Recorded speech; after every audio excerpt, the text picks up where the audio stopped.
Hello, everyone, and many thanks for joining today's stream. News summary from Moscow program. It is 23rd of December. Now it's 11 o'clock in the morning, Moscow time, and as always, I have prepared quite a number of news for your news summary. Hopefully, you will find it interesting.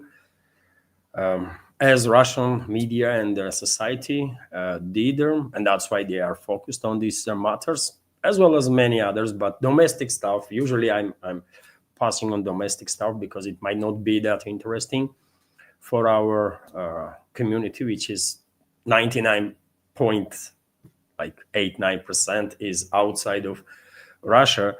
And if you like the video, dear friends, if you like the news segment and our conversation or my commentary, please click that like button, leave some commentary. This might help to deal with the extremely aggressive algorithm, and maybe this video will reach wider audience in that case. Also, dear friends, as I do lately, let me drop in a YouTube chat link to my Rumble channel. As you know, I'm streaming simultaneously on both my channels, on YouTube and Rumble, and if you can, please switch to my Rumble channel during this stream, because Rumble might be a good reserve line of communication. By the way, in case YouTube will delays my channel, right? They might kick me out of this platform any day. So I dropped a link there in the chat.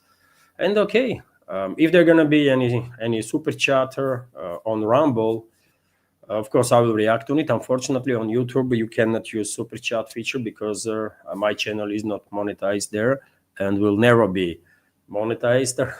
I'm thankful. Let's be real here. I'm thankful that YouTube administration did not yet canceled my channel, although I'm in a strong shadow ban, and that's quite unfortunate, really. Okay, that's been said, let's go through some news, and quite a lot is to discuss, isn't it? And I will start traditionally with the reports about work of Russian air defense systems on duty past night, and according to RIA Novosti, for example, a news agency, and many other media outlets also, of course, reported on the latest update of Defense Ministry. Air defense systems on duty intercepted 29 drones that was launched by Kyiv regime with assistance of NATO to strike deep into Russian territory.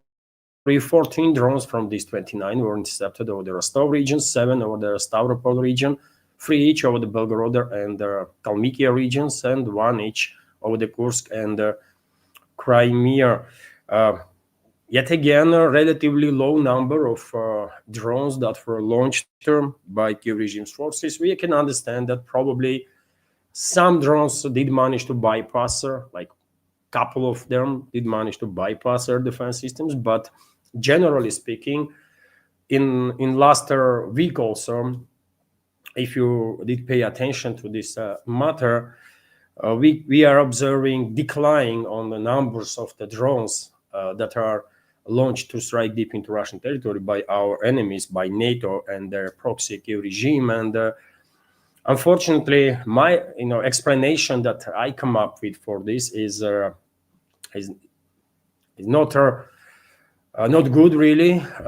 Some might hope that this decline in the drones can be related, and partially it is related, most likely, with the effective Russian long-range strikes on launch points of these drones, on assembly lines of these drones, majority of which are made by NATO member states, by the way, and then transferred to Kyiv-controlled territory, either as a ready to launch, already build one, or in parts, and then there are some assembly lines on Kyiv-controlled territory that are used to prepare these drones for launches.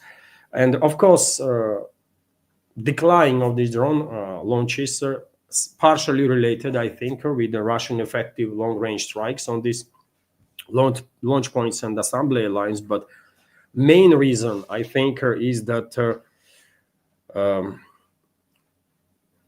NATO backers of Kiev regime plan to spoil New Year's and Christmas celebrations for Russian citizens, for Russian Federation, and I'm afraid that in next several days they're gonna start increasing. They were stockpiling drones, and in next several days, close to New Year, 28, 29, 30, 31st, they're gonna start probably increasing big time these numbers, and they might launch hundreds and hundreds of drones exactly on New Year's Eve to cause as much harm and the damage and to terrorize public here in Russia as much as they possibly can. If I understand this, obviously Russian militaries understand even better, and they will be ready. I have no doubts that Russian militaries will do whatever they can, whatever is necessary to protect Russian people, Russian Federation.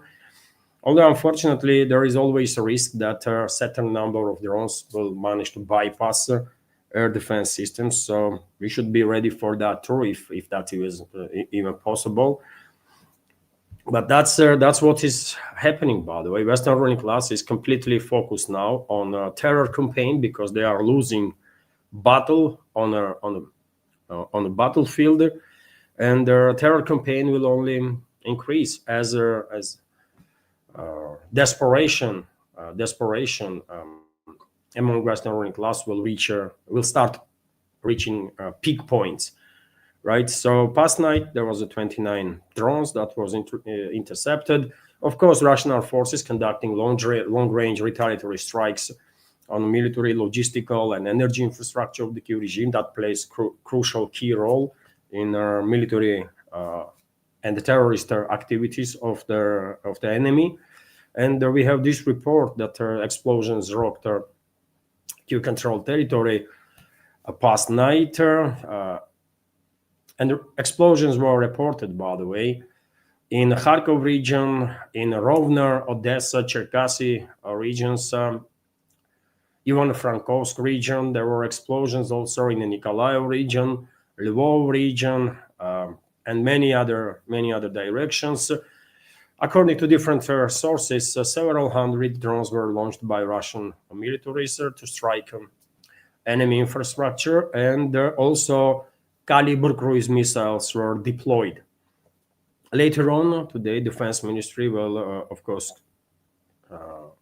give us a update about last night's attacks, and of course, I will share additional information on my Telegram and Twitter X pages.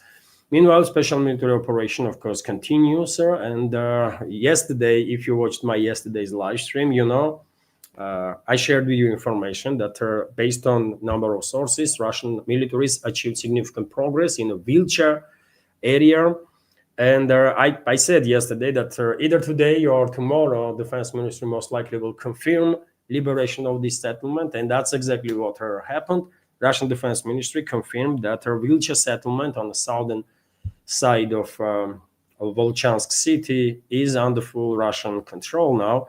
Let me show you on the map, dear friends, location of this settlement. So this is northern part of Kharkov region, of course, where Russian armed forces are creating buffer zone, and this is a Vilcha settlement, which is under full Russian control now. And this morning, number of sources start reporting about liberation of Prilipka settlement also on the southern-western flank of Volchansk. And Russian troops are conducting clearing operation in this massive forestry, by the way, that you see right now on your screen. And I guess it will take some time, obviously, to finalize clearing operation in this forestry. But I guess in next 24 to 48 hours, Russian troops will launch offensive, if not earlier even, on Grafskaya settlement, which is located on the right bank of Seversky Donets river, and basically this village is cut off areas that are controlled by Kiev regime from the western side. So therefore, local garrison of Kiev regime gonna have a significant trouble with receiving reinforcement or any supplies whatsoever. Simultaneously, shortly after, we should expect Russian offensives in Semyonovka direction too. And dear friends, if we zoom out a little bit, we will see that there is a window of opportunity, I will say, for Russian militaries to launch a pincer offensive from Volchansk now towards this water reservoir in Seversky Donets River, and that will be pincer from the northern side, and from the eastern side, another pincer might move from Kupiansk area westwards, also towards this water reservoir, and enter this corner of Kharkov region in next several months. Also, might become a buffer zone, right? And most likely will be liberated by Russian forces. Eventually, entire Kharkov region going to be liberated. We'll understand that, but it will take some time. Before that, I think it is highly likely that this corner here is going to be liberated by Russian forces in next 2 to 3 months. I will say. On other sectors of the front line in France, there was no reports about some groundbreaking changes. Russian troops are improving their positions literally on daily basis all along the front line. Nowadays, we are expecting news, and probably we will receive before end of this year information about or news about complete liberation of Gulyai-Polye in the most eastern part of Zaporozhye sector.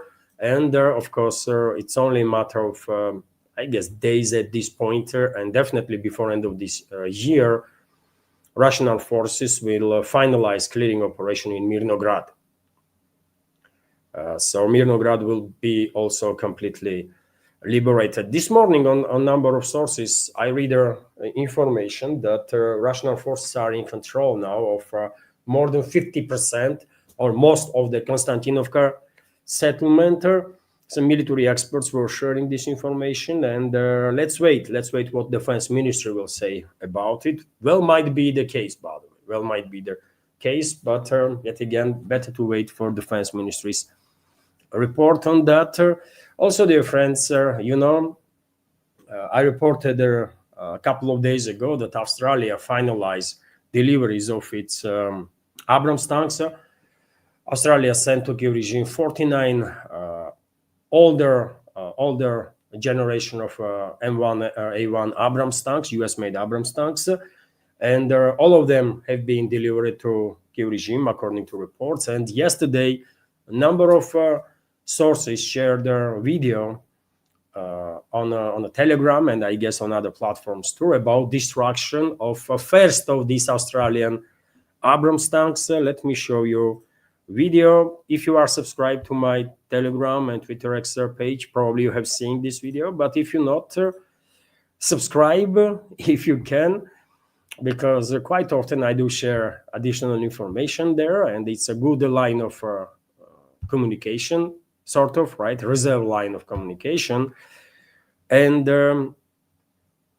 so, yes, that's the video of destruction of these Abrams tanks. You can realize that this is Abrams tank, for example, by camouflage on a tank is Australian one.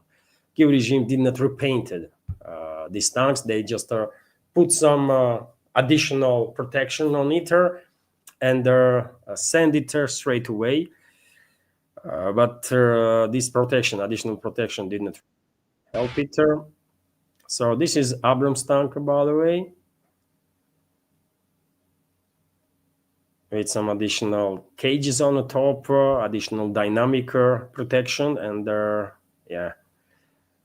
none of it helped actually, and the tank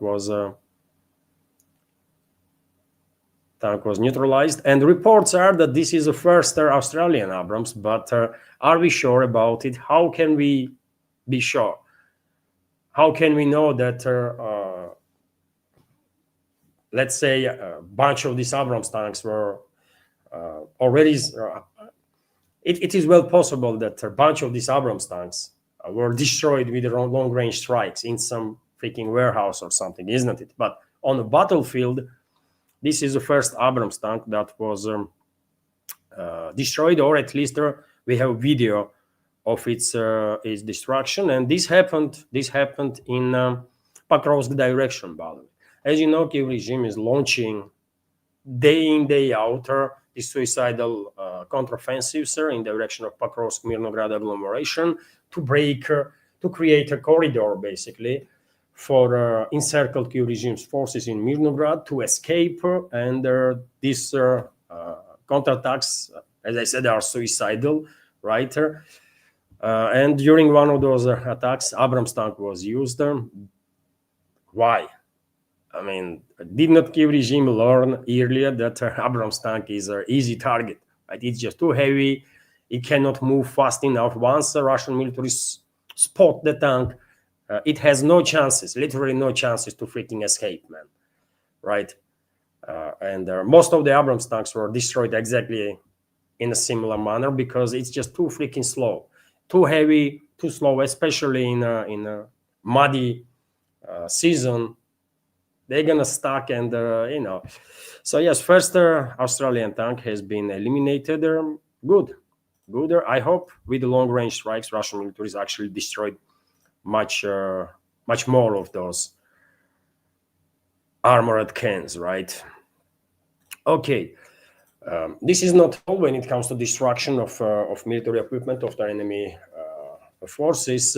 Vzгляд newspaper and many other media outlets reported that Russian Gerain drones, by the way, take out yet another aerial target of Kiev regime's air force. This time around, it's a Mi-24 attack helicopter. And this information is confirmed by sources from Kiev-controlled territory. And basically, brother of pilot of this Mi-24 said that that pilot was killed as a result of destruction of his helicopter. And sources from Kiev-controlled territory are saying that on 17th of December, a couple of days ago, during one of the Russian drone strikes, crew of this Mi-24 received order to participate in interceptions of their drones. They were airlifted. They take off and basically collided, according to sources from Kiev-controlled territory. Mi-24 collided with a Gerain drone, although I'm not sure how viable or how believable that story is. Most likely, Mi-24 intercepted Gerain, and as a result of explosions, some fragments of a Gerain drone struck some vital parts of Mi-24, which is a well-armed helicopter, by the way, but nevertheless, it's still vulnerable for kinetic strikes, and there are probably some parts of Gerain drone that carries dozens of kilos of explosives, right? So some of the vital parts of Mi-24 were damaged, and it crashed, killing pilot and 3 other militaries, Kiev regimes or militaries on board. So, and this is not the first time when Gerain is taking out Kiev regimes air power or Kiev regime's planes or the helicopters. So there were several reports, at least, when Kiev regime was losing even fighter jets to drones, by the way. I mean, it might sound crazy, but yes, that's what Kiev regime reported a couple of times, or sources from the Kiev regime, that during the interception, some fragments were actually hitting a plane, or because there's a high speeds, right? One drone explodes, it's a cloud of shrapnels, isn't it? And if pilot does not manages to turn the plane away immediately in a matter of milliseconds, it might go through this cloud of shrapnels, and it's done. It's finished, right? So, well, good on Russian Gerain drone, by the way. It took down enemy helicopter gunship, Mi-24. Quite a successful strike. Also, Newsweek, Western propaganda outlet, by the way, reported that another two US citizens were eliminated on a Kiev-controlled territory on line of contact while fighting on behalf of Ukrainian Nazis and their fascists. So two US mercenaries, T. Wingate Jones and Brian Zahert, were eliminated in Ukraine in early December. Newsweek magazine reported citing their relatives, confirming this information on the social media. According to their families' accounts, both were serving with their so-called International Legion under their umbrella of Ukraine's main military intelligence, GUR, which is led by terrorist Budanov. So yes, minus two US mercenaries there. Some other news, RIA Novosti is reporting that, a speaker of Rada in Ukraine, which is a parliament there, announced the conditions for holding elections. You know, dear friends, a couple of weeks ago, Western ruling class come up with yet another deception operation to somehow lure Russia into useless talks and then force Moscow's hands to agree on some temporary solutions. It would not work. I said it straight away that this is deception, and Moscow understands this perfectly well, and I think Moscow understands this. Right? Although door is open for the talks, Moscow not gonna give additional reasons for Western ruling class to whine about and cry about that Moscow is not engaged in a diplomacy. So therefore, door is open, and Russian representatives of Russian president had a conversation with the representatives of U.S. president here in Moscow, and just a few days ago, in past weekend, Kirill Dmitriev, aide of Russian president, was in Florida and had talks with Witkoff and Kushner in Miami. And as I said, this deception operation was of the Western ruling class was changing in time, isn't it? And at some point, as it was expected, Trump start talking about so-called elections on the Kiev-controlled territory. Zelensky responded, and this was a part of deception, obviously, by the way, right? This is one game plan. Zelensky reacted on that and said that, Kiev will agree on elections, but you know what? We can also do referendum. That's what he said about territories, right?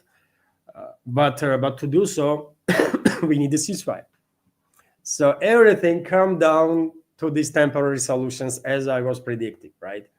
It came down to these temporary solutions, and one of them being a ceasefire, and Moscow rejected this idea of ceasefire straight away, although Russian president said that during the election itself, during the election day, it is possible that Russian armed forces will restrain themselves from conducting any long-range strikes on a Kiev-controlled territory, on military and logistical infrastructure of the Kiev regime, but no, there are going to be no ceasefire on the line of contact itself, and this restraint on long-range strikes going to last on like 24 hours, maybe, right? Just for election day. At least that's how I understood the statement of Russian president. But West continues to push this narrative, right? They are desperate for a break. They are desperate for opportunity to have some rest, actually, and give some break to their proxy Kiev regime, especially Kiev regime's forces, right? And in this exactly framework, Speaker of the Rada, who is considered by Moscow to be only legit representative of Ukraine, right? Because Zelensky's mandate has expired a year ago, right? More than a year now. And according to Ukrainian constitution, because presidential mandate cannot be expanded, even if it's a martial law in the country, uh, head of the state is becoming a speaker of the parliament. He is taking on functions of the head of the state, right? So this person, Stefanchuk, is actually recognized by Russia as a legit representative of Kiev regime. He is a scum of humanity, obviously, by the way, but nevertheless, Ukrainian, based on Ukrainian constitution, I mean, that person, this Ruslan Stefanchuk, is a legit, has some legitimacy there. So, Speaker of Verkhovna Rada of the Ukraine, Ruslan Stefanchuk, outlined 4 conditions for organizing presidential elections. I remind you that Zelensky already demanded a ceasefire for elections, and Stefanchuk is adding to that, and this is quote, the upcoming elections require resolution of a number of issues, including voting for military personnel stationed at the front, voting for millions of Ukrainians currently abroad, and this is an important topic. And the Russian president, during the recent Q&A, also spoke about this, and the Russian president Vladimir Putin said that it's about 10 million Ukrainians, by the way, citizens of Ukraine here in Russia, and they should have a say in elections, obviously. I mean, obviously, why should this be a controversial statement? Of course, all these people, and I know some of them, by the way, personally, right? One of them is my relative. So I know those people, right? And they definitely had to have a say in the fate of Ukraine, right? And trust me, Kyiv regime will, and its NATO backers, if elections will actually take place, will try to cut off all the people that are in Russia, all the people with the Ukrainian citizenship that are in Russia, because they know how they're going to vote, right? And they will try to justify this by saying that, well, Russia going to force, Russian government and their FSB and their security services going to force these people to vote certain way, which is crazy, by the way, right? As I said, I know you people from Ukraine personally, not all of them, obviously, but some of them, and trust me, they are probably more pro-Russian than many, even many Russians here, right? So there is no need to force them to vote in any way, shape, or form, right? Why would government even bother, right, with this? Why would they jeopardize voting process when it is perfectly well known that vast majority, there might be some different opinions, but vast majority of citizens of Ukraine that are in Russia are absolutely pro-Russian. They are Russians, by the way, right? They see themselves as Russians, as a part of Russian world. So they don't need no persuasion to vote certain race. They know how to vote.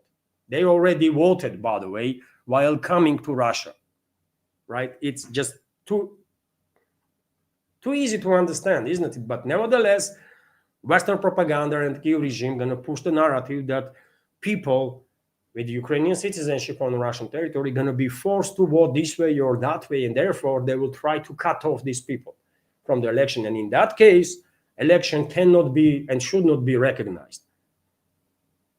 If these so-called elections will only take place on a Kyiv-controlled territory, and only if people that are in Western Europe, in NATO countries, if only they will participate in elections, what kind of elections is that? If 10 million people are cut off from participating, right? So this is a big topic on which, I mean, some serious work needs to be done if Kyiv actually wants elections to be recognized by Moscow. Otherwise, Moscow will say, no, thanks, man. This is not an election. This is a freaking circus, and we are not recognizing that, right? So this is a big topic, obviously. Also, Stepanchuk went to say that presence of foreign observers are also a topic to discuss to ensure democratic and secure elections. Okay, by the way, these foreign observers, I mean, I can imagine that Moscow actually can allow representatives of at least friendly nations, by the way, and maybe even from NATO countries to came to Russia to monitor the elections. If citizens of Ukraine that are living in Russia, and I'm telling you, it's up to 10 million. Russian president said during the Q&A this recently. It's up to 10 million citizens of Ukraine that are living in Russia. It's a big number, by the way, right? More than in any other country in the West. You know, Poland is whining about receiving million refugees from Ukraine. Germany is doing the same. All the other countries, but most of them are in Poland and Germany, right? And their number is about like million, maybe two. It's 10 million Ukrainian citizens here in Russia. And no one is whining about, by the way. They are our brothers and sisters, right? They are Russians. They are part of Russian world, and they are welcomed. Absolutely. You see different in attitude, by the way. You know, that's what am I talking about. So I think if elections will actually take place, real elections, by the way, or more or less legit ones, then and if citizens of Ukraine, these 10 million citizens of Ukraine that live in Russia will be able to participate, then I can see scenario in which Moscow will allow even representatives of hostile states, not just friendly nations, but also hostile states from NATO to send their delegations to monitor, to be stationed actually on the voting polls, right? On the poll stations, and just see with their eyes, right? And everything, as it is usually, by the way, the case here in Russia, there is a webcams, by the way. In all polling stations, there is a freaking webcams. And you can actually see, just open the notebook and just go through different polling stations and just watch it if you want to, right? I mean, I know Western ruling class loves to say that there is no elections in Russia and there is no this and there is no that. This is all BS, by the way. You know, elections here in Russia may not be perfect, as it is never perfect anywhere, right? But I think elections in Russia are much more free and fair than in US or in Europe, for that matter. After all, we should all keep in mind that in US, by the way, you don't even need their ID to vote.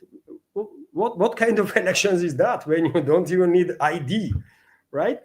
So you go in this station and vote, then you go in another one and vote there too, and then another one and another one, and you call this a freaking elections? I mean, seriously? Anyways, this is some stuff that can actually can be actually worked, right? By not just Kiev, but Moscow and Kiev's Western backers. Let's see how the situation develops. But yet again, Kiev regime has to drop, and its NATO backers going to drop this demand for ceasefire, by the way. Because you know what they want? Not just ceasefire on election day, but ceasefire during the whole process. So they want some 3 to 5 months ceasefire, by the way, which is crazy. Moscow will never agree on that. Understandably so, isn't it? Moscow will not give no breaks to enemies, right? Pure and simple. Anyways, and this deception, by the way, this attempt to deceive Russia will continue on the part of Western ruling class and their proxy Kiev regime. We will understand this, and we will react accordingly, based on whatever new provocation they're gonna come up with, right, from their collective West. But meanwhile, very same West continues to throw billions and billions into prolongation of this proxy war. Just recently, you know, EU approved their 90 billion loan, 90, by the way, 90 billion loan for Kiev regime for the next 2 years. Although, according to reports, this is not enough. And they are promising another 40 to 60 billion on top of this 90 billion euro. They might need it even more. But meanwhile, there is a day-to-day spendings, right?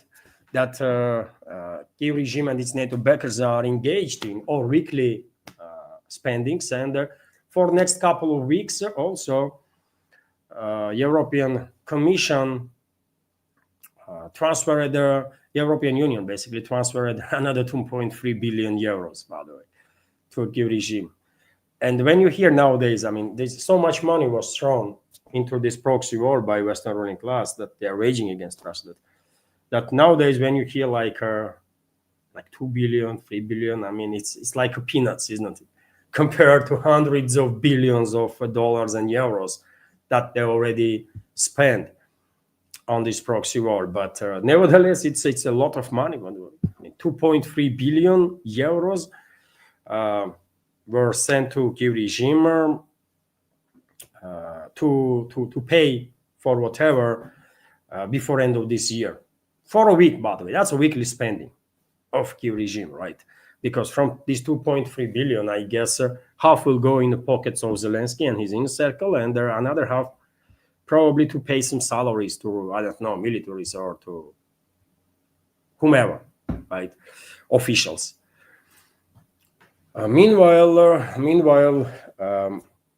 even though I have no doubts, by the way, that European elites and US elites, ruling class in Europe and US are one team, right? Even if there is some tensions between them, they are one team and they are operating with their close coordination with each other, and they're taking steps together against Russia. As I said, there are some tensions inside these groups, right? And on this very topic, NBC News, by the way, reported about frictions between Witkov, special envoy of U.S. president, that is leading negotiations on the matter of Ukrainian resolution, and head of State Department Rubio. And well, I saw this report, by the way, on Solovyov Live, one of their biggest channels on Russian Telegram. And it's also a TV media outlet, basically. It's like corporation nowadays.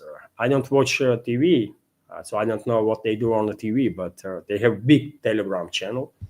And I saw this report there, and there is a screenshot here from NBC News page that said, sudden trips and security lapses. Steve Witkoff and Marco Rubio's clashing diplomacy on Russia, Ukraine. That's the headline from NBC News. And let me give you some details on that. A hidden battle for control of the Ukrainian track is raging in the U.S. administration. Special representative of their president, Steve Witkoff, and Secretary of the State Marco Rubio have effectively entered into a rivalry for the status of Washington's chief negotiator on the settlement of the Russia-Ukraine conflict, reports NBC News, citing sources. And well, I can see this report about certain tensions between Witkoff and Rubio being true. Probably there is some tensions because Rubio was actually sidelined, isn't it? Sidelined from this process, and this has become very visible after last conversation between Russian Foreign Minister Lavrov and Rubio, during the which allegedly, yet again, this is all rumors, by the way, but allegedly during that conversation, Rubio tried to act like a cowboy, like a gangster, was telling to. Playing with the kind of muscles, with Lavrov, and Lavrov did not take this shit kindly, and he allegedly was very direct. When he see what Rubio was doing, he was very direct. He told him to go and fuck himself, right? I'm interpreting now. I don't know exactly what words Lavrov used, but he was very direct, allegedly very understanding, and he hung up the phone. That's what happened. Lavrov just hung up the phone, and I'm not gonna talk to this freaking bitch, right? And that's how it happened, allegedly, right? And we can understand why. By the way, Lavrov is a heavyweight politician. By the way, heavyweight champion of diplomacy, right? Diplomatic field. Who the hell is Rubio, man? This freaking nobody, man. I mean, literally uneducated freak that is being appointed as a head of State Department because he is a bitch of neocons, right? Neocons wanted their Suchka to be here in State Department, and that's what they did. They forced Trump to appoint this bitch as a head of State Department, period, man. And if you were Russian foreign minister or a foreign minister of India, by the way, or any other country, right, China, I guess you don't feel comfortable talking to this bitch, man. You would never feel comfortable to talk to someone that is not on your level, man, either with education or the knowledge, right, or with anything, or And when Rubio started, like acting tough, of course, Lavrov wouldn't take this nonsense, man. And I can believe that he told the Rubio to go in there, kill himself, and then hung up the phone. I don't know. Whatever happened. And since then, Rubio is basically absent from this whole process, isn't it? Even from deception operation that West is waging, right? Here and there, he does make some comments, but that's about it. He's not participating, and there is a tensions. I can believe that there is actually tensions between these two. And after all, we should understand Rubio represents neocons, right? Neocons are allies of globalists.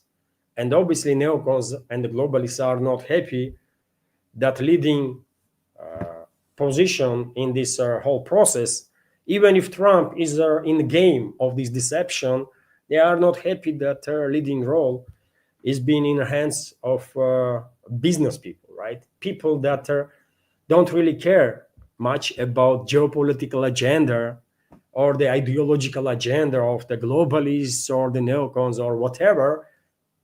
They are practical people, right? They want some deals. They have a task to reach certain agreements, and they are pushing in this direction, right?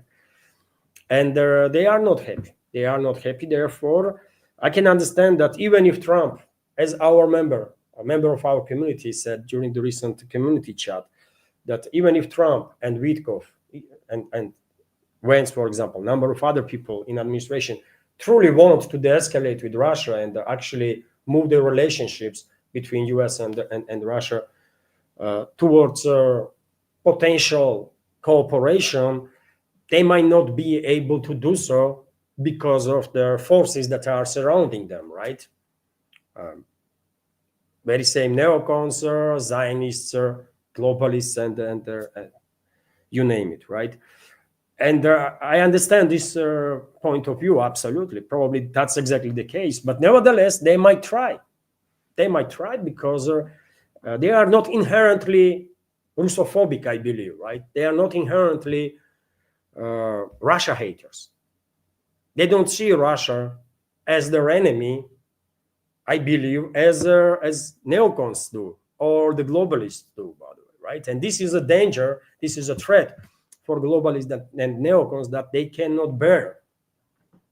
And therefore, of course, they will push Rubio to escalate with Witkov to intercept the narrative, right? And to become a leading figure in this process. They will even try to push around Trump on the matter. Of course they will. Of course they will, right? And one day, you know what? And who knows, man, how... I don't know, man. Maybe chances for that is very low, but who knows? Maybe one day Trump and J.D. Vance will say that they had enough of this nonsense, and maybe they will remove Rubio. And maybe they will remove some other people too that are representing these groups of special interests in administration. Who knows, man? But I think either neocons and globalists gonna remove Trump, or Trump will remove them, because there are other forces too in the US, right, that are backing up Trump and his administration. There are some other groups that are looking beyond the uh, current agendas of the neocons and the globalists or the Zionists, by the way. And if those groups, we can call it America First or whatever, but if those groups will manage to withstand the pressure and actually go on offensive, then who knows, they might do some stuff, man. So I'm not going to be surprised if Rubio will be removed from his position. Let's see. Anyways, let's continue. According to TV channel ABC News, Rubio was supposed to take part in peace talks with Ukraine officials in Switzerland, but Witkov flew there ahead of time. In their opinion of their number of officials who spoke with their NBC, this looked like an attempt to outmaneuver their Secretary of the State. According to them, Witkov did not inform either Rubio or anyone from his staff, and good on him, by the way. Good on him, because we all know Rubio is a neocon, neocons bitch, and neocons are allies of globalists. So if America First force, let's say, and if Trump and his, at least some people in his administration, like J.D. Vance and Witkov and others, if they actually want to gain independence from neocons, globalists, and the rest, and to focus more on some other issues and diverse and remove U.S. from this proxy war against Russia, then, well, good luck to them in that case, right? I don't believe they'll be able to do so, even if they want to do it. But I would wish them good luck on that, because that will be beneficial for both sides, by the way, for American people and for Russian people, right? If we are no longer engaged in a proxy war that West is waging against us, man. U.S. should never be part of this war, but yeah, it's too late now. So there are some tensions inside the Western ruling class, and there is certain groups inside the Western ruling class, isn't it? And even in these groups are some internal confrontations. Interesting. But will this have an impact, generally speaking, on the policies of US? I don't know. We will find out. Meanwhile, Pistorius, defense minister of Germany, by the way, for whatever reason, went against the whole freaking narrative of the NATO leadership and the leadership of globalist controlled regimes in Europe, and said that he sees no scenario in which Russia is attacking NATO. Is everything okay with Pistorius? Is he feels good, or what's going on here? Right? Because these kind of statements not gonna go down well, by the way, with globalists and globalist control regimes, even in Europe, including Germany itself, by the way. Merz might remove him, and who knows? So German Defense Minister Boris Pistorius dismissed the possibility of Russia attacking NATO countries. I don't believe in such a scenario, he said in an interview with the Zeit newspaper. Pistorius added that Russia's leadership does not seek to wage a full-scale war against NATO. At the same time, the minister did not rule out the possibility that Moscow allegedly wants to destroy the North Atlantic Alliance from within, calling into question its unity. Strategically, it is also interested in forcing the Americans to retreat from the European continent, Pistorius asserted. Okay, of course, Moscow would want to see NATO being dissolved, obviously, by the way, because NATO is a terrorist organization that killed a numerous number of people and destroyed numerous countries in Europe and outside of Europe. NATO is a terrorist organization, so of course, Moscow naturally will seek this organization to get neutralized. But it does not mean that we're going to launch a freaking war against NATO, right? So, and when it comes to US, is withdrawal from this proxy war against Russia, and and I mean, what is bad in that? Of course, we want US to withdraw from this proxy war. That's something quite understandable. I mean, there is nothing extraordinary here, but it is good to know that at least time to time, by the way, at least time to time, these high-ranking officials in the West are capable to say the truth. You know, that all this hysteria that Russians coming and Russians gonna attack today, tomorrow, day after tomorrow, it is all BS, man. This is all freaking BS. And good on Pistorius, by the way. I mean, I consider Pistorius to be enemy of Russia, obviously, and hopefully he will pay dearly for all the crimes that he committed against Russia. And he committed numerous crimes, obviously, by the way. A lot of German weapons have been sent there in this war against Russia that West is waging. A lot of money was sent from Germany. German militarism and intelligence was participating and continue to participate in this war. So therefore, I consider entire political leadership of Germany to be our enemy, and hopefully we will hunt them down, all of them, right? And none of them gonna live unscathed this world, right? But that's a whole different story. In this particular case, okay, he's saying something adequate, that Russia has no plans to attack NATO, which is true, by the way. We're not going to attack NATO. If not provoke, Russia will attack nobody. That's it, man. If not attacked, Russia will do not conduct any military action against anybody. If attacked, if provoked, that's a whole different story, obviously. We have a right for self-defense as any other. But we're not going to attack for no reason, man. That's crazy. So should we start counting days before Pistorius is removed from his position? Or tomorrow, or someone gonna talk to him, some people with a blacker in black uniform or whatever, gonna talk to him, and he gonna say something opposite tomorrow. I don't know, but yes, interesting that Pistorio said that he does not believe there in a scenario in which Russia is attacking NATO, and he's correct. We have no plans to attack NATO, by the way. We don't need that.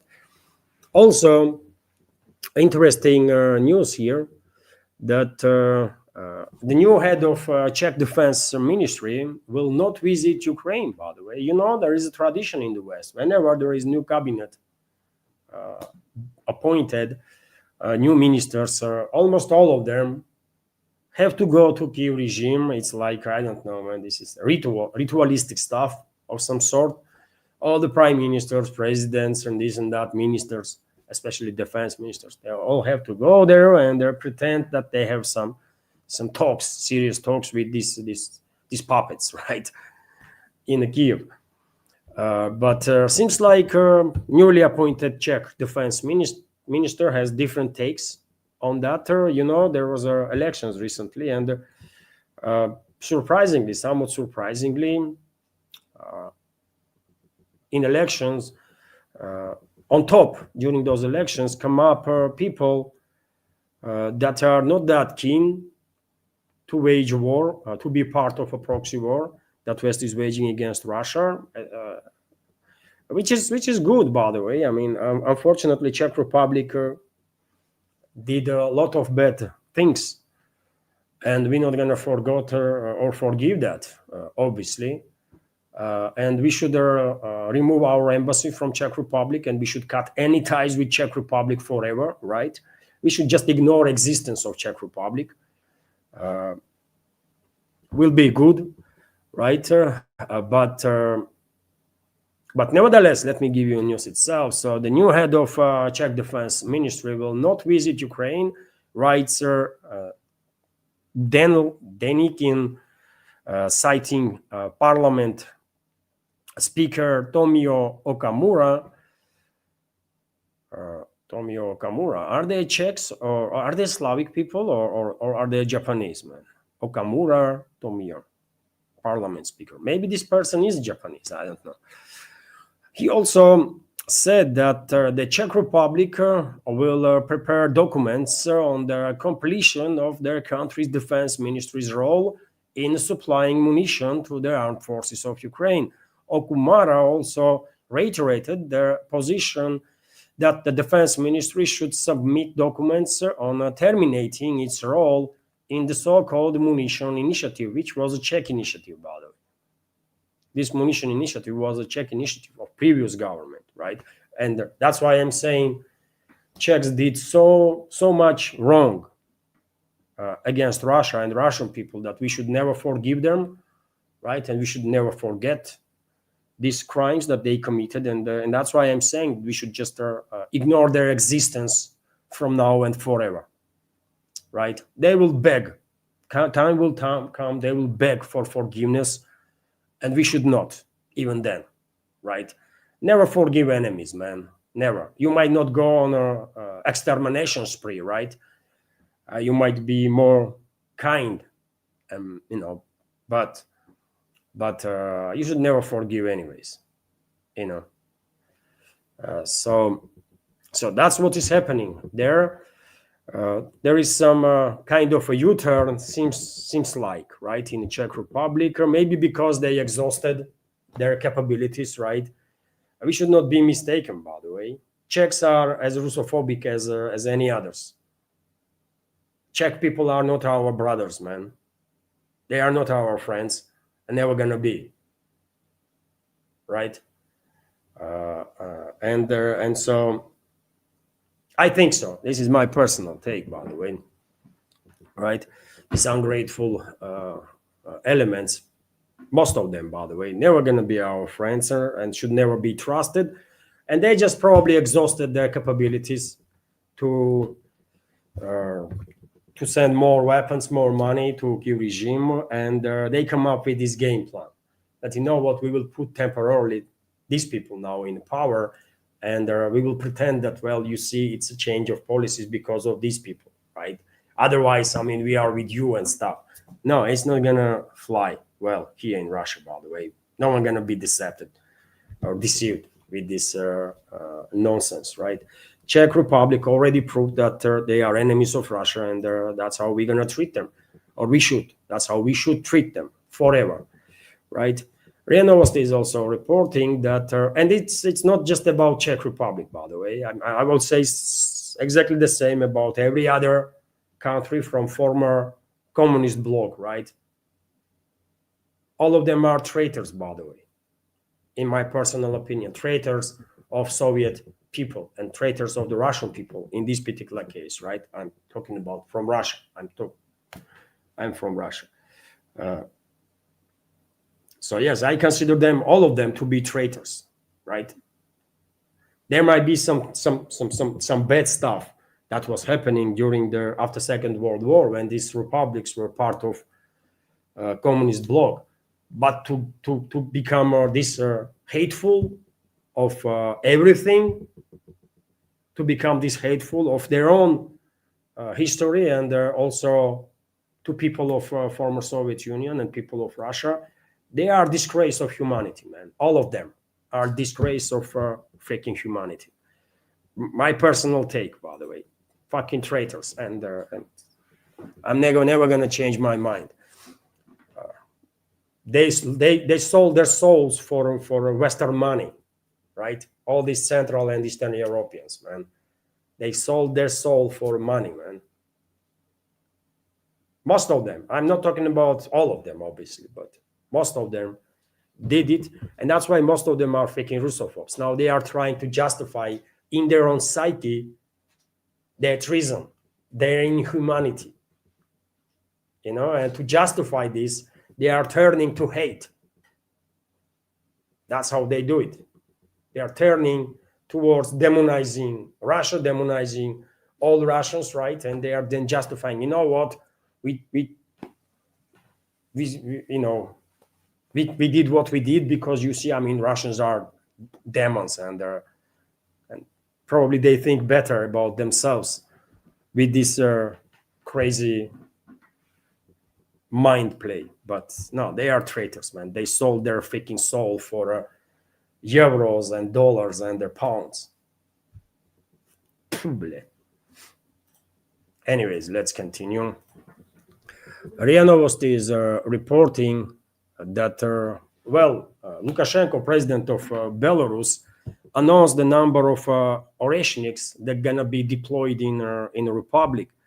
So Belarus will deploy no more than 10 Oreshnik missile systems, Alexander Lukashenko announced. And this is quite interesting stuff, isn't it? 10 Oreshniks are well enough to keep in check, by the way, theoretically speaking, at least, to keep in check literally every capital in Europe.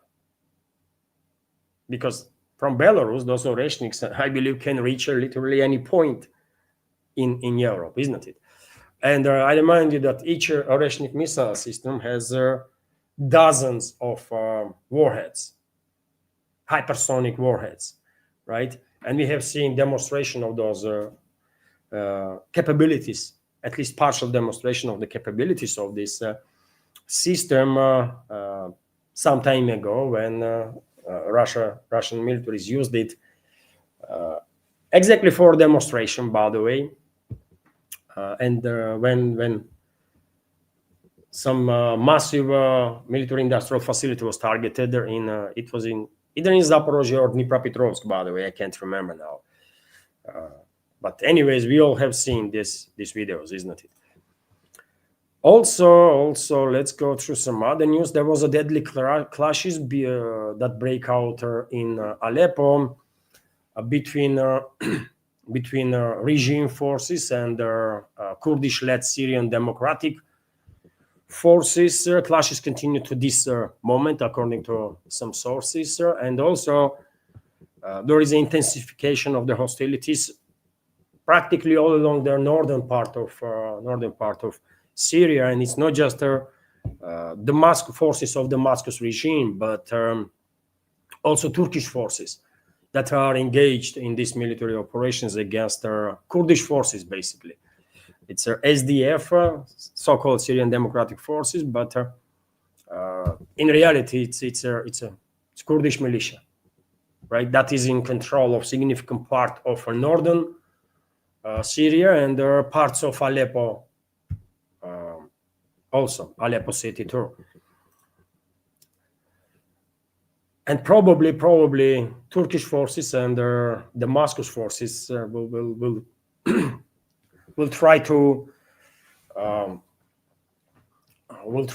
push out these Kurdish forces from Aleppo first, and then they will try to corner them as much as possible in the northern Syria. We will see, but if anyone was expecting any de-escalation there in Syria or any stability, of course, all of them were mistaken. I said on the day when Assad's regime collapsed, due to treason of Syrian military leadership, first of all,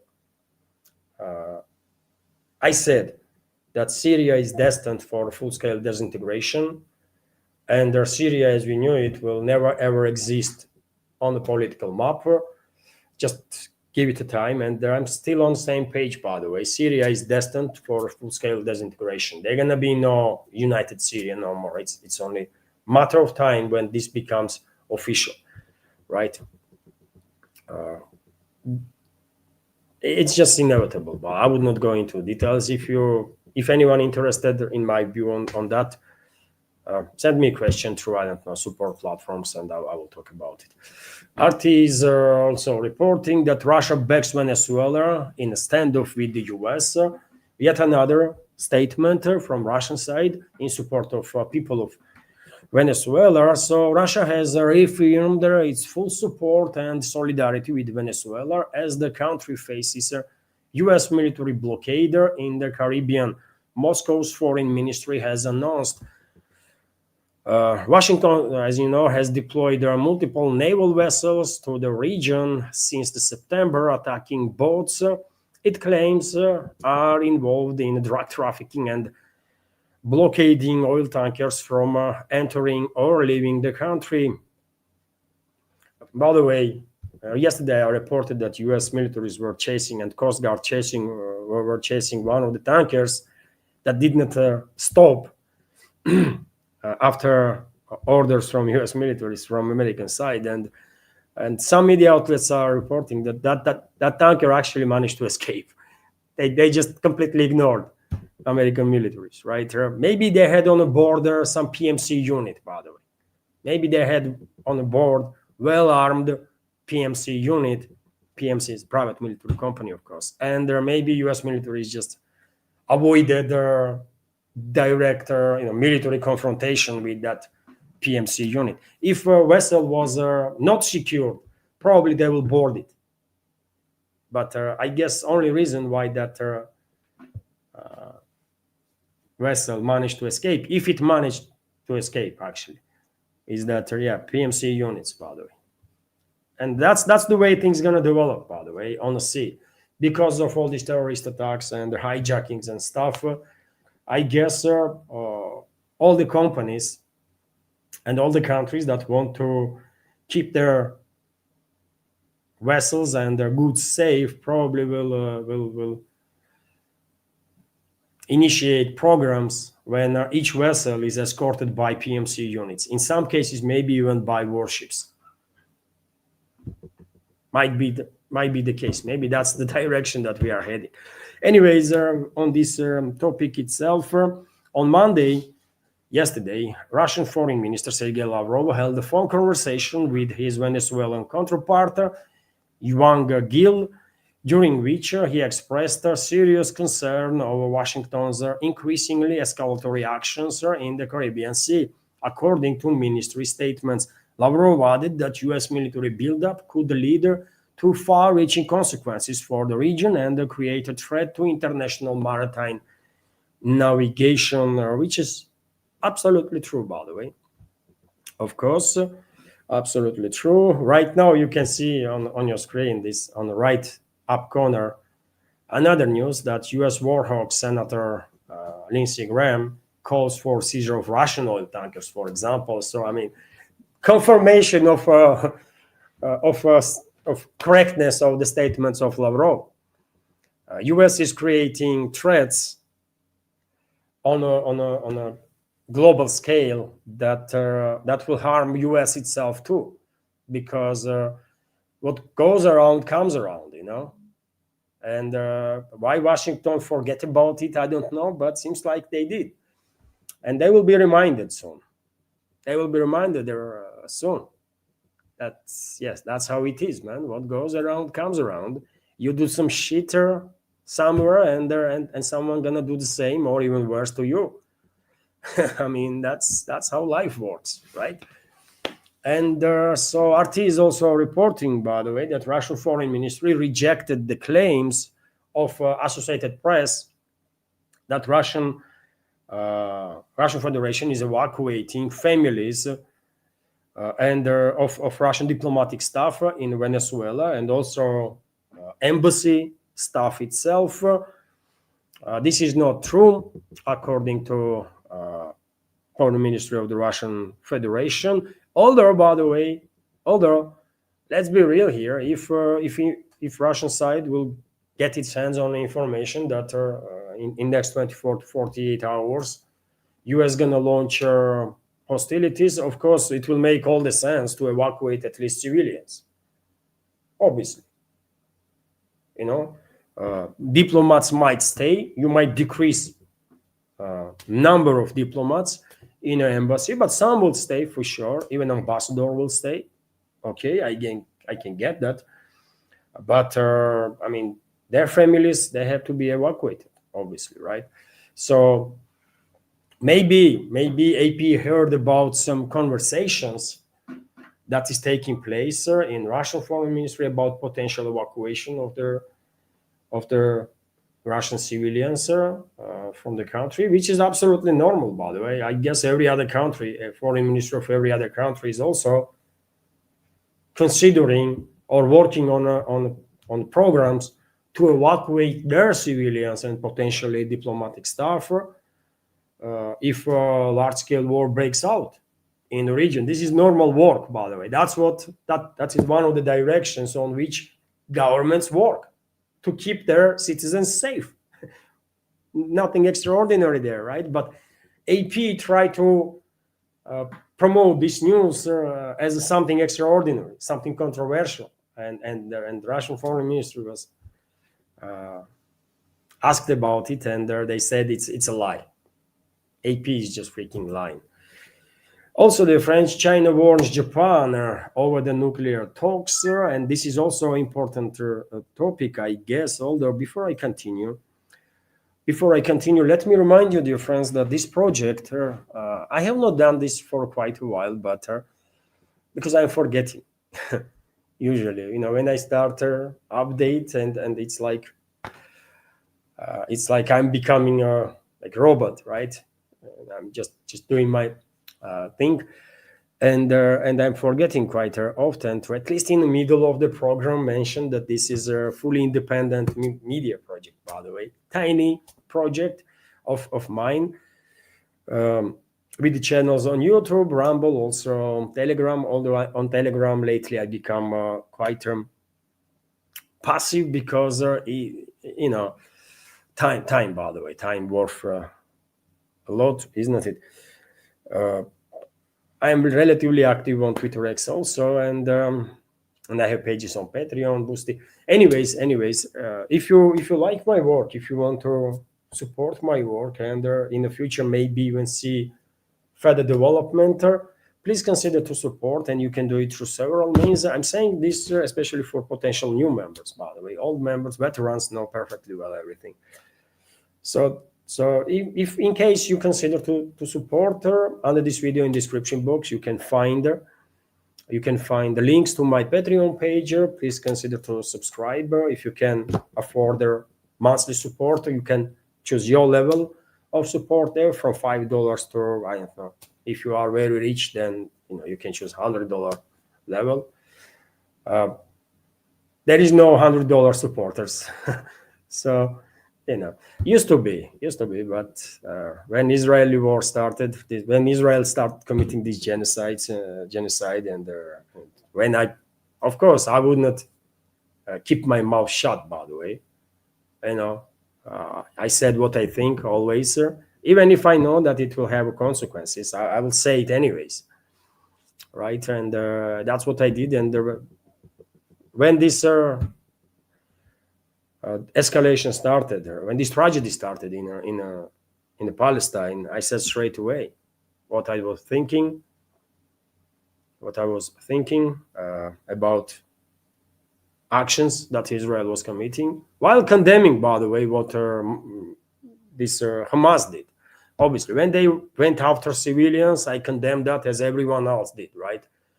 But what Israel did then, that was also crime like million times over.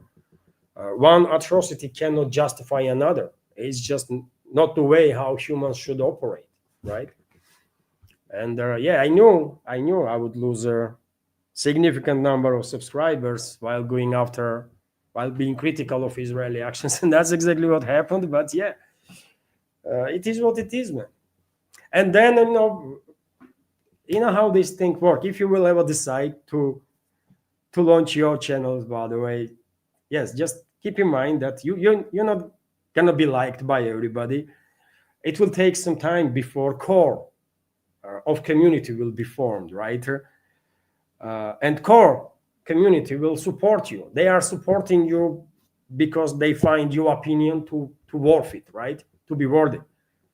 They don't support you because they necessarily like what you say, but they support you because what you say might have actually weight in it, right? So it takes time, but eventually you will get there. But there will be always situations when you will say some stuff that some group from your community they're not gonna like, and they're gonna unsubscribe or start hating you.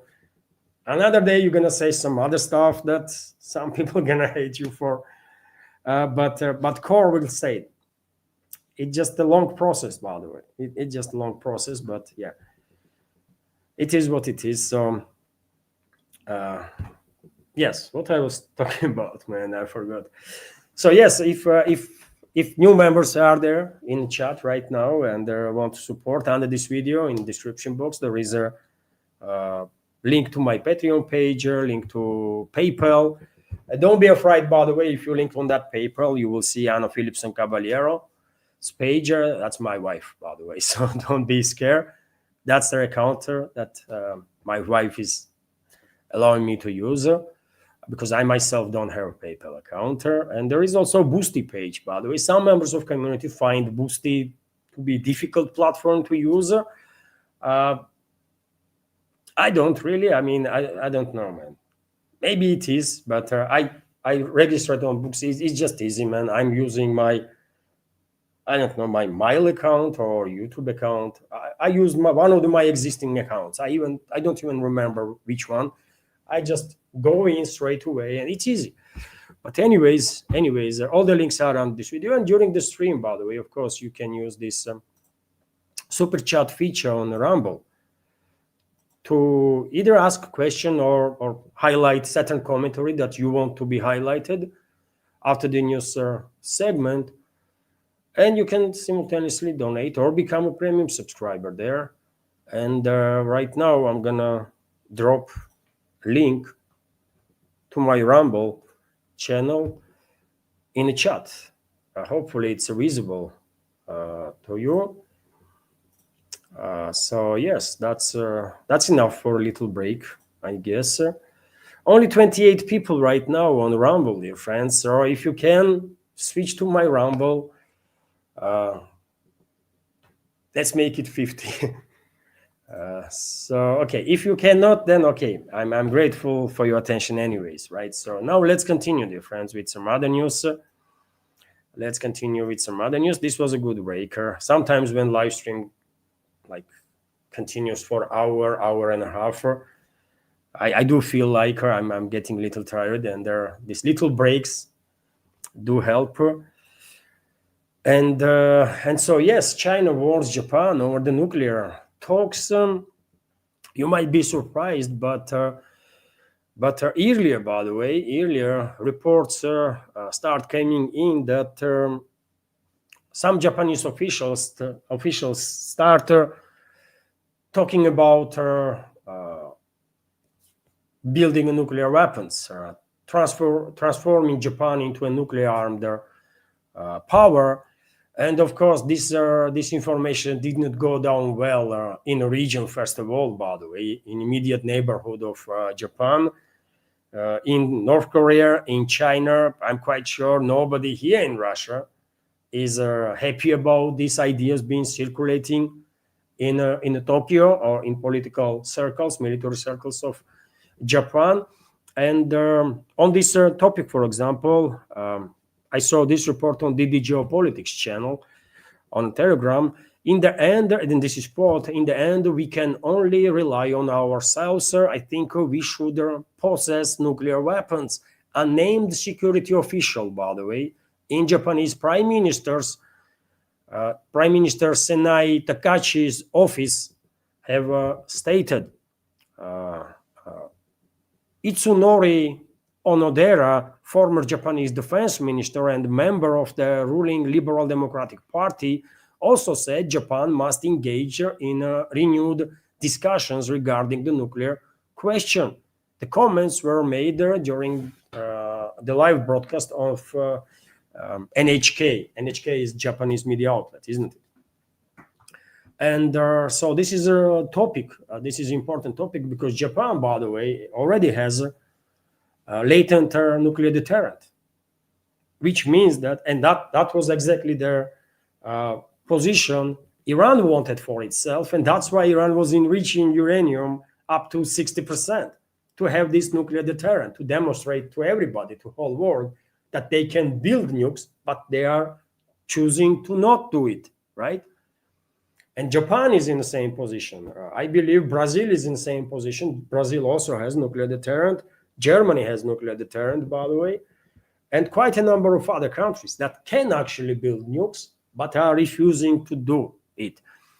And Japan definitely can build the nuclear weapons. They have scientific knowledge of that, technical requirements for that, for sure. There is no doubts about it.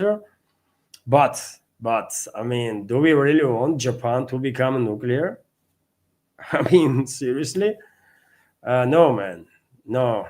I'm telling you, Japanese committed, by the way, 10 times more atrocities, or million times more atrocities than Germans ever did, by the way, during the Second World War. I mean, can you imagine that? Nazi Germany was absolutely brutal, by the way. Let's make no mistake about it. Nazi Germany was absolutely brutal, right? Tens of millions of people died because of the Nazi Germany's actions, criminal actions. But Japanese killed more. And in terms of brutalities, by the way, I mean, if you actually go through some literature about what Japanese did, you might lose sleep, by the way. You might just lose sleep. I don't understand how people were that cruel, man, that inhuman, right? And that's why Japan is hated, by the way, by all its neighbors. Korean people hate Japanese, man. Chinese people hate Japanese. Everywhere Japanese go, they did such a horrendous crimes, by the way. They are just freaking hated to nowadays. You know, maybe it's not politically correct for Chinese or Koreans, South, North. They are on the same page here. Or for others to say it openly, but they hate them, man. They cannot forget. They raped, Japanese raped almost all women, by the way, they see either in China or in South Korea. You know?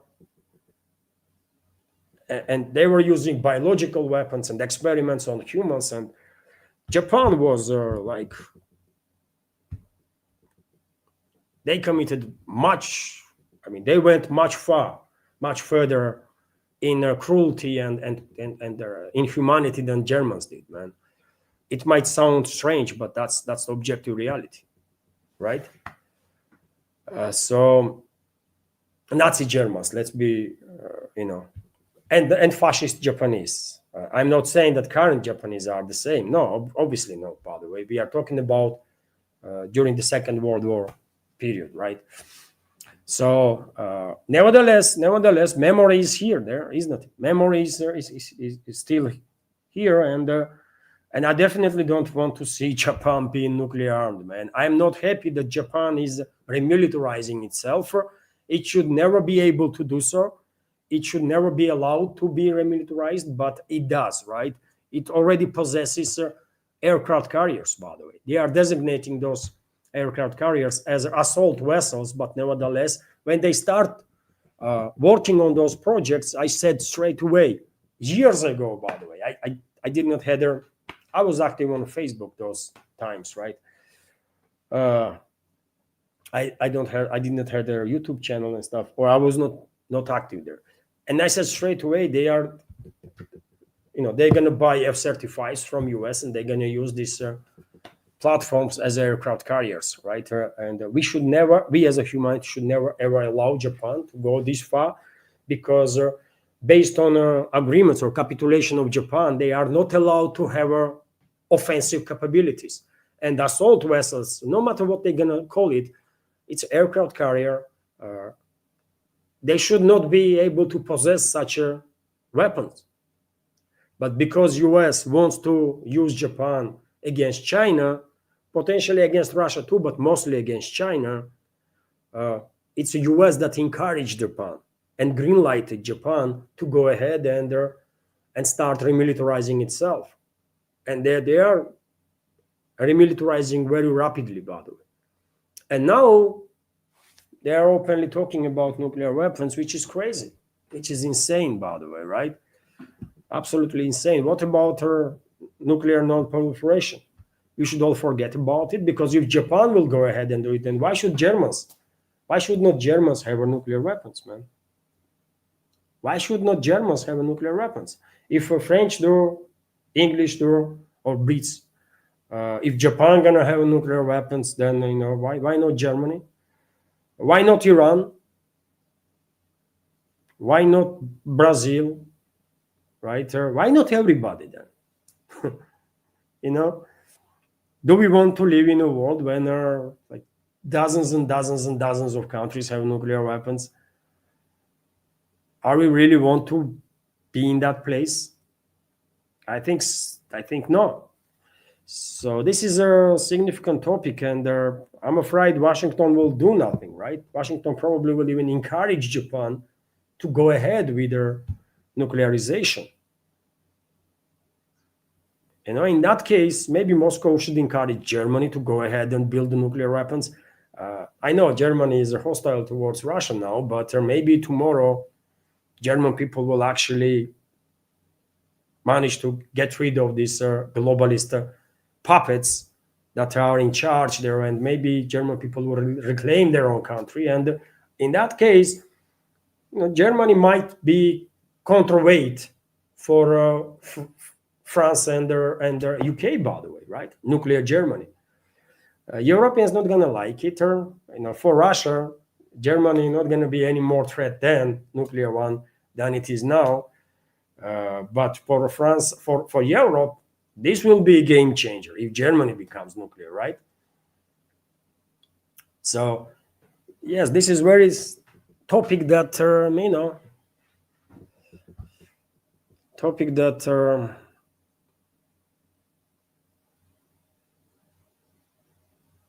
definitely deserves attention. But I'm afraid we are on the path of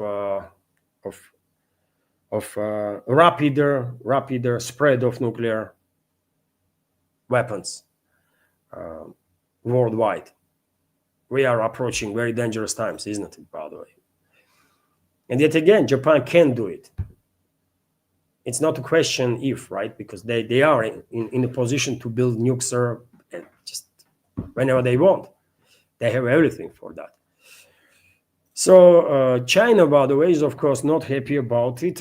North Korea also made a very strong statement. I expect South Korea will also condemn Tokyo for talks even around this matter. I expect Moscow to do the same. I think India have to raise concerns about this stuff, but I can give you Chinese reaction on it. So China has issued a warning to Japan after a senior official reportedly suggested the country should acquire nuclear weapons, stating that such a move would once again bring disaster to the world.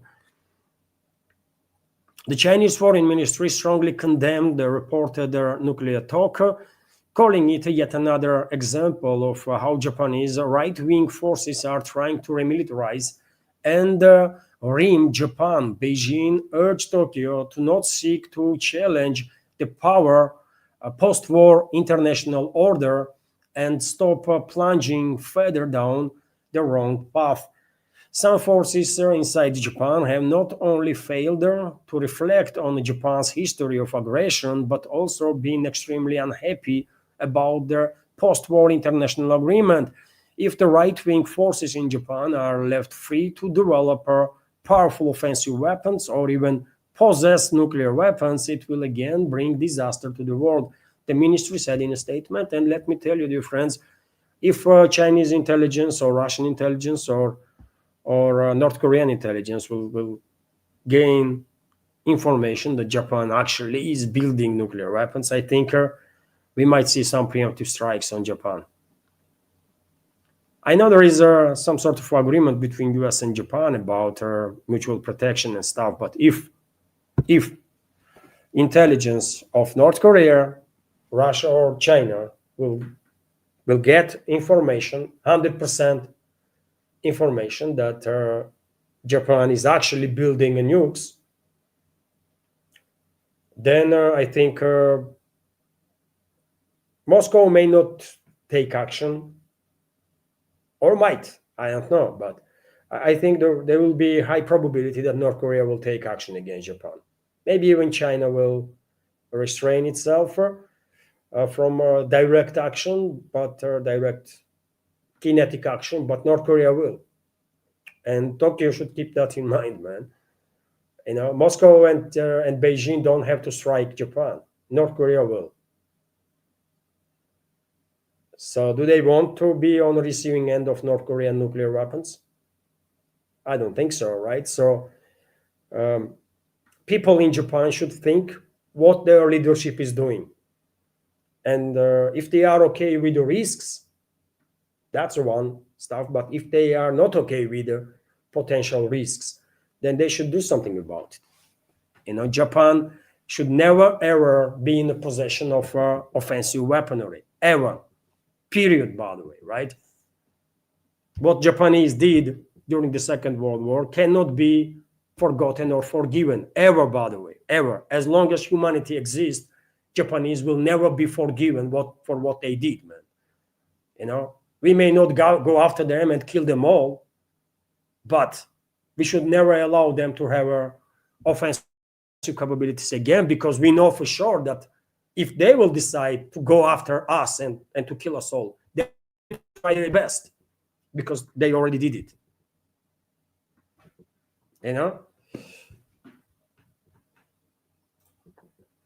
RT is reporting that Trump makes headlines about it. Of course he does, isn't it? He's a kind of a superstar of media, of news and political commentary, right? And he knows how to be in the headlines because he's a showman, isn't it? That's why he was picked, basically, by certain groups of special interest to be a president, right? And he's toying, by the way, with the Navy and with his own ideas of building battleships or something. And he made a presentation of some golden fleet or something. By the way, he has some fixation on gold, isn't it? What is wrong with him, man? Golden dome, golden navy, golden this. Gold is a freaking metal, man. Nothing more, nothing less. It's just freaking metal. Don't be this crazy about gold. What the hell, man? Right? Unbelievable. I don't know. But anyways, in Mar-a-Lago that was, isn't it? In Florida, he brings some officials, Rubio and then some others. Also Hexet, head of Department of War, and he presented this Golden Fleet pictures. By the way, he presented some pictures. He earlier said that U.S. should have bigger warships, battleship or something, and probably he's pushing this freaking crazy narrative, and whatever forces are behind him probably are allowing him to just toy with their ideas. I don't think U.S. gonna build freaking battleships, by the way. Are you serious? What for? What for? So President Donald Trump has announced a new class of battleships for the U.S. Navy's Golden Fleet, calling them their biggest and the most powerful ever built. Speaking Monday from Mar-a-Lago during what the White House called the major announcement, Trump said he approved 2 ships to start, which with plans for up to 25. He was joined by Defense Secretary Pat Hexet, Secretary of State Marco Rubio, and Navy Secretary John Phelan. You know what I can give you? I believe I have a video of small part of his statements there. Let's listen to him. It's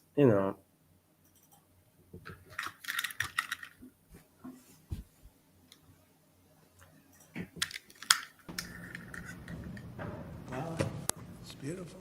It's the first renderings of what we're doing.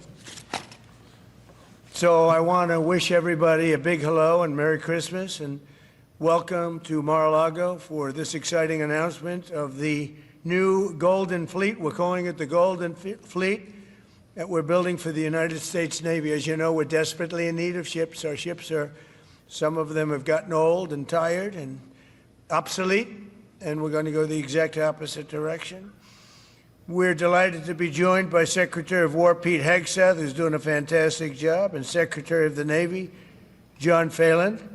Marco Rubio is here, who gave a great few words toward the end of last week. He spoke for a couple of hours on what a good job we're doing, which is true. As Commander-in-Chief, it's my great honor to announce that I have approved a plan for the Navy to begin the construction of two brand new, very large, the largest we've ever built, battleships. You know, you used to build the Iowa, the Missouri, the Wisconsin, the Alabama, many others. We had big battleships. These are bigger, but they will have 100 times they'll be 100 times the force, the power, and there's never been anything like these ships. These have been under design consideration for a long time. So yes, I think it worth to pay some attention to these developments, but should we believe that they actually gonna go ahead and build these freaking battleships? I don't think so. I really don't. I'm not sure US is even capable of building. I mean, I would not say capable of building their large vessels. Of course they are, but their timing, by the way, to build their one aircraft carrier, I mean, it takes for US it takes 7 to 10 years, isn't it? It's a massive time frame, and to build now 25 battleships, of which for now there is only rendering. By the way, they don't even have a project, actual project. It's just freaking painting, right? It's insane. It's insane. I guess Trump is just allowed to have a fun, right? To go around and do some crazy stuff and act tough. We're gonna build these battleships. What battleships, man? What battleships in modern era? If anything, you should go towards autonomous vehicles, right? You should be more focused on the drones, man. Do not waste money and time on these large vessels that can be neutralized with one hypersonic missile. What battleships? What he's talking about, man? I don't know, but yeah, Trump being Trump, by the way, he went there and then bragged about how they're gonna build biggest ever and this and that, and okay, we get that, right? But this is just all nonsense, all BS, by the way. They're not gonna build no freaking battleships, man. They were great vessels at the time, those battleships, right? They were powerful vessels, by the way, and I believe one of their last battleships, Missouri, is still somewhere in museum, isn't it? In US, in Ohio. No, in Hawaii, by the way. Sorry, it's in Hawaii, isn't it? Docked and serves as a museum. It looks great. Let's be real. It's a pure freaking firepower, isn't it? And it served its purpose. Those battleships did serve their purpose during the certain period of Navy developments. And Missouri was in active service even during the first Gulf War, isn't it? But come on, man! Nowadays, battleships, seriously, man, it's just pure waste of resources. Absolutely, as aircraft carriers are, in my personal opinion, aircraft carriers are freaking obsolete too. Drones are the future, man. Drones are the future, right? Anyways, also Trump went to state that they need a Greenland. U.S. needs a Greenland because it's a matter of national security for the country. He once again went to say the Chinese and the Russian vessels are moving around Greenland constantly. What he means by that is anybody's guess. He thinks Russian Navy has no other business but to like sail around Greenland there for no reason, or well, what's going on there, right? It's all freaking nonsense. In reality, US wants to get its hands on a Greenland and also on Canada to become a part of Northern Maritime Route. He said there in his speech while he was talking about Greenland that it's not about resources, natural resources of Greenland, and I agree on that. It's not necessarily only, let's say this way, only about some rare earth or anything else that can be in the ground, under the ground there in Greenland, under the ice, and then under the ground. It's about Northern Sea Route.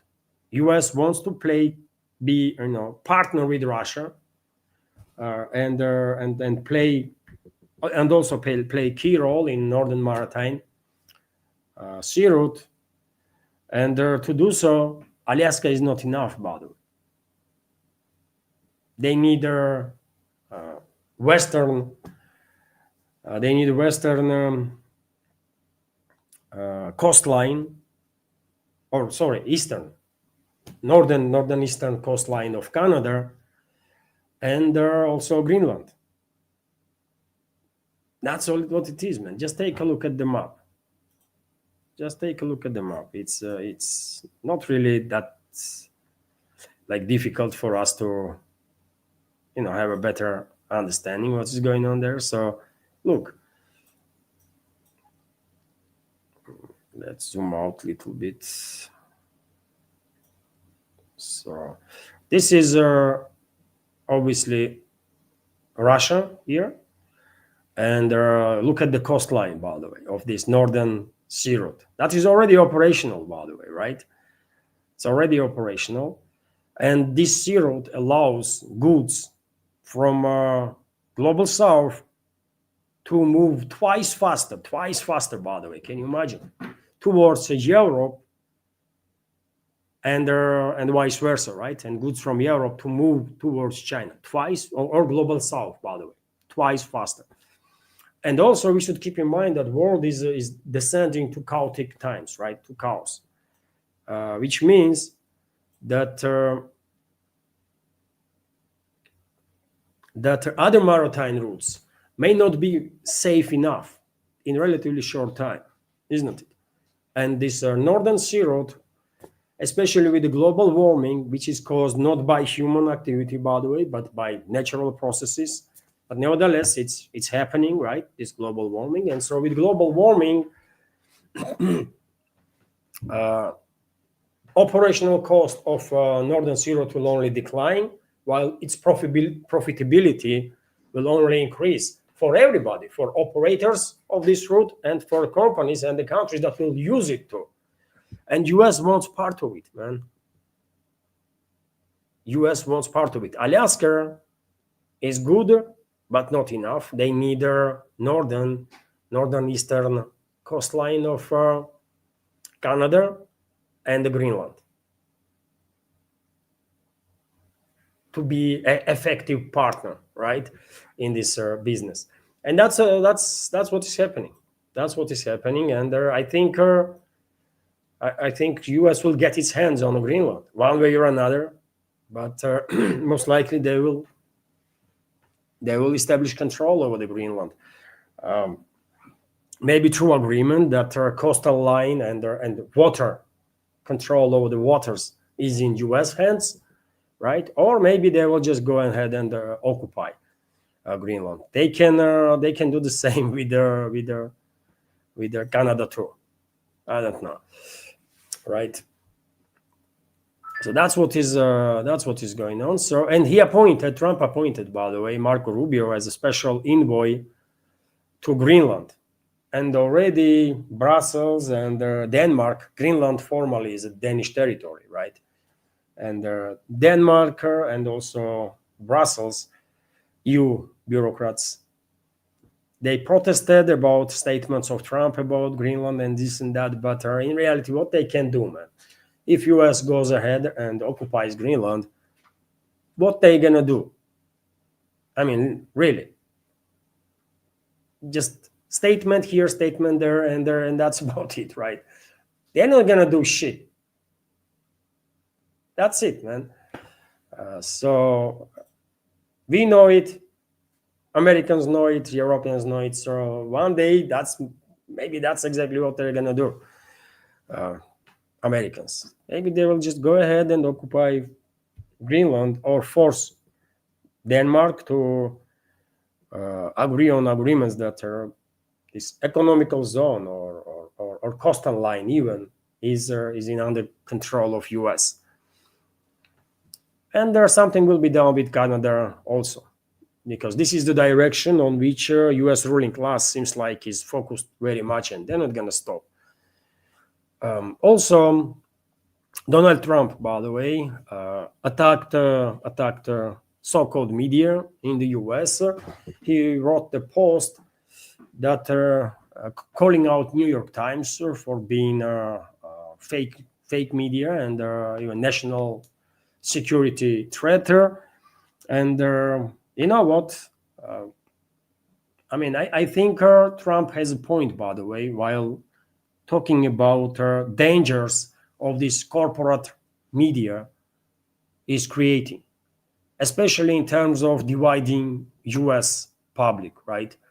And I have said many times before, by the way, that you cannot allow these greedy corporations, by the way, and the greedy groups of some special interests to dictate the terms, right? To influence the public opinions, to influence the political decision-making process, to basically corrupt and infiltrate society and the country.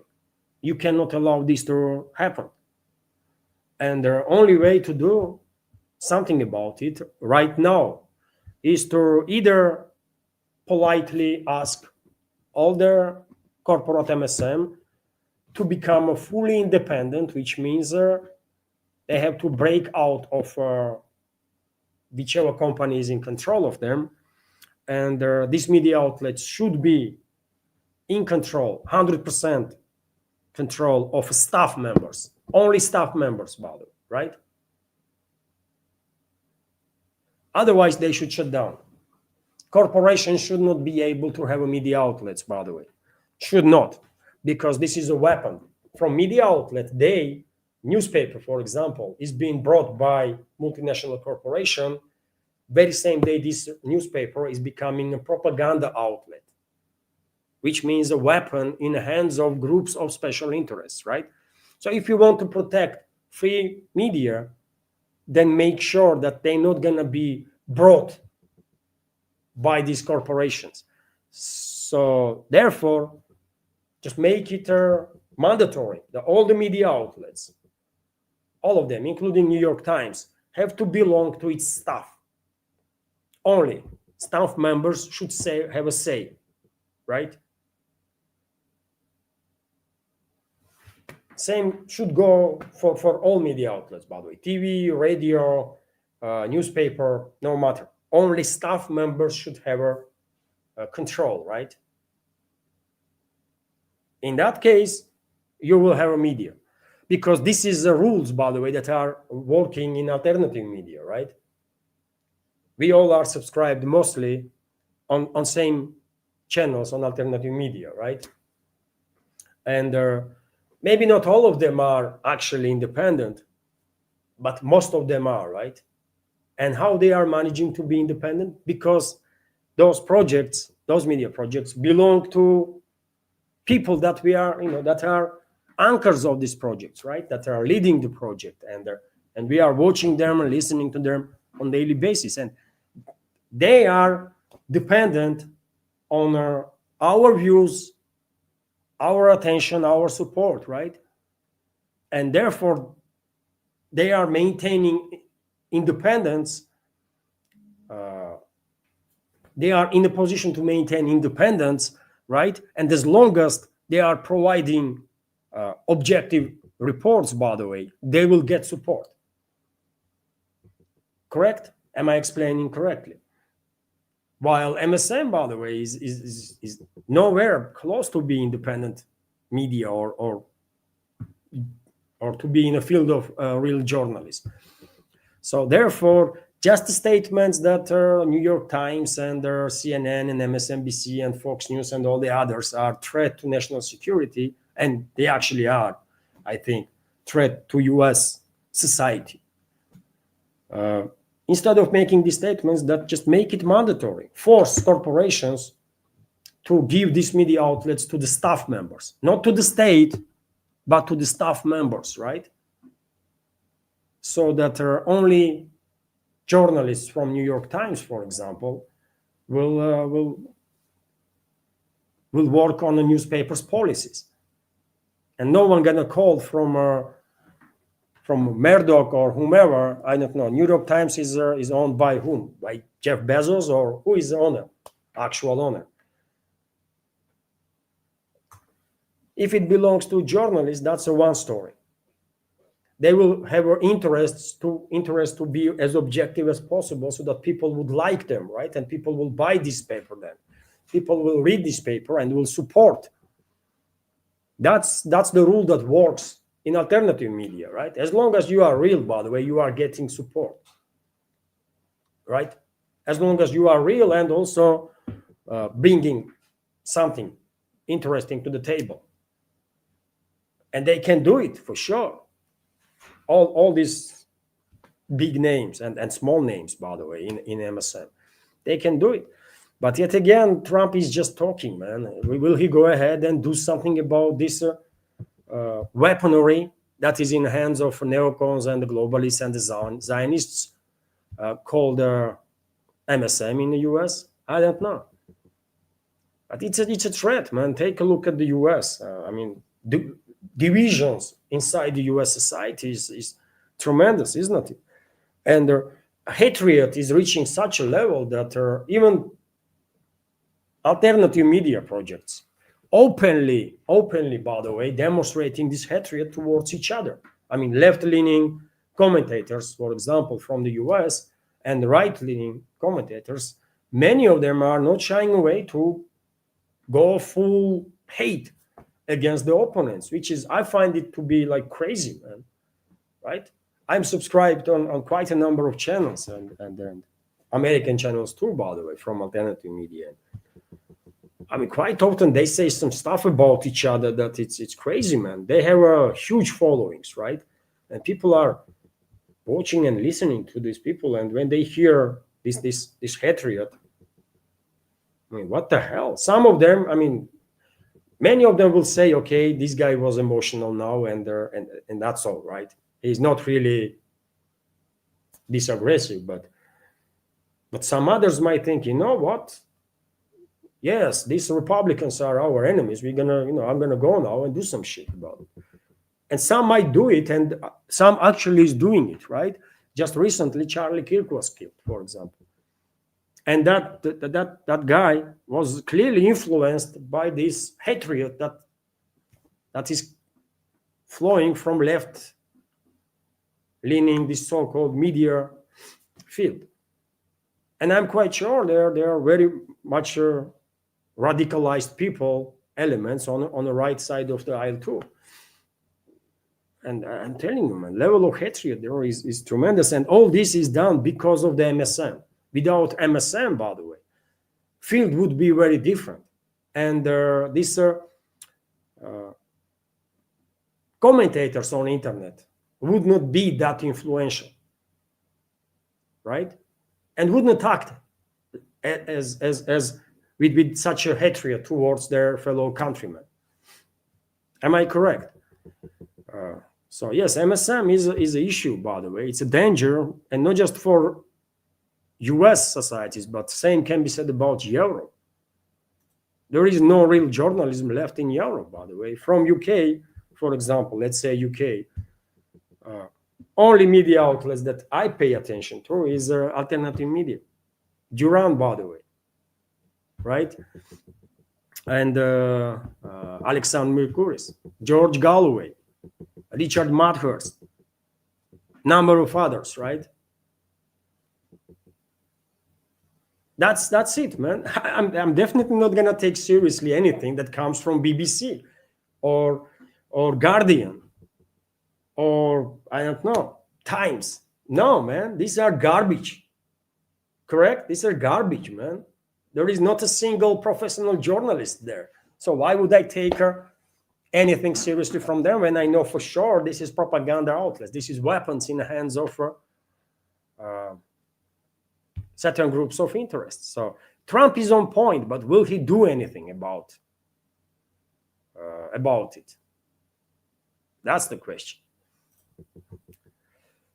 And he gonna be called, by the way, dictator and the fascist and all that kind of stuff. How dare you say something about New York Times free journalism? Tell me, show me one journalist in New York freaking Times. Is there a single journalist, actual journalist there? No. New York Times is not a media outlet. It's a propaganda tool, period. Same goes for all MSM. And a few more news, dear friends, and let's wrap up this program. So Mishustin spoke about GDP growth over the past 3 years. Probably you are interested how Russian economy is doing, generally speaking, in general terms, in past 3 years, especially due to these tens of thousands of sanctions on Russia. And maybe you will be surprised to hear that that Russia's GDP growth over the last 3 years will be approximately 10%. This was said by Prime Minister of Russian Federation, Mikhail Mishustin. So over the last 3 years, we expect gross domestic product to grow by almost 10%, he said at the meeting with the Deputy Prime Minister. And yes, I mean, in past 3 years, 10%, we are somewhere close to that number for sure. Last year, it was like 3 to 4%, correct? Year prior was also 3% plus, I believe. I cannot remember what was the GDP growth in 2022. Probably 2-3% at least, I guess. And this year is number is low. It's about 1%. It might be 1.5%, but nevertheless, government expects that final number, when this year's numbers will be finalized, final number of GDP growth for last 3 years will be about 10%, which is quite impressive, by the way. Better than any European country. Clearly, better, much better, by the way, than any European country. It's economical growth. Because most of the leading, let's say this way, leading economies in Europe are not growing whatsoever. They are in a recession. Germany, UK, France, they are in a recession, by the way. They are manipulating with numbers and trying to keep these numbers like floating little above zero, right? Zero line, or around technical recession. But if you take out all the manipulation, then they are in a recession. NRT is reporting that China sets a new monthly record for Russian gold purchases. I wonder if West will sanction Russian gold too now, or maybe they already did. Probably they did already sanction Russian gold. So China brought a record amount of gold from Russia in November, with shipments rising to almost $1 billion just in a month. Good. This was reported by RIA Novosti, citing Chinese customs data. So Russia's gold sales to China were valued at the $961 million in November, following October's total of $930 million. The outlet said on Saturday. Outlet shared the information on Saturday. As Moscow steps up efforts to reroute precious metals exports away from Western markets due to sweeping sanctions against Russia, and as China emerges as a key destination. In October and November last year, Russia did not ship any gold to China, which is quite interesting, isn't it? So last year, in the same period, October, November, for example, Russia did not ship in China even 1 ounce of gold. And its previous peak annual tally was just 223 million. Over the first 11 months of 2025, Chinese imports of Russian gold reached 1.9 billion, almost 9 times the value recorded in the same period last year. According to customs data, According to customs data, Russia's overall export of precious metals to China doubled from the year earlier data shows. So good, by the way, good. I would prefer, of course, all this gold to stay in Russia and to fill up Russian gold reserves. But same time, I do understand that you have to buy this gold, right? This gold is not comes free, and Russian gold reserves are increasing anyways. Anyways, we have like 2,300 plus tons of gold, right, in reserves. 2.3, 2.5 thousand tons, man. That's quite impressive. But nevertheless, personally, I would prefer all gold mined in Russia to stay in Russia. But on the other hand, we have to do some business, isn't it? We have to do some trader. We have to bring some money here in Russia, and so yeah, we have to do what we have to do. And China is becoming a leading country, one of the leading countries. I believe India buys more gold from Russia than China does. But nevertheless, interesting, isn't it? Interesting data here, and that's it. That's it for now. There was no super chat, by the way, on Rumble to highlight. There was no questions from Boosty or from PayPal, so there is nothing to really react on, which means that I will say goodbye now. Thank you very much for your attention. Have a wonderful day and take care.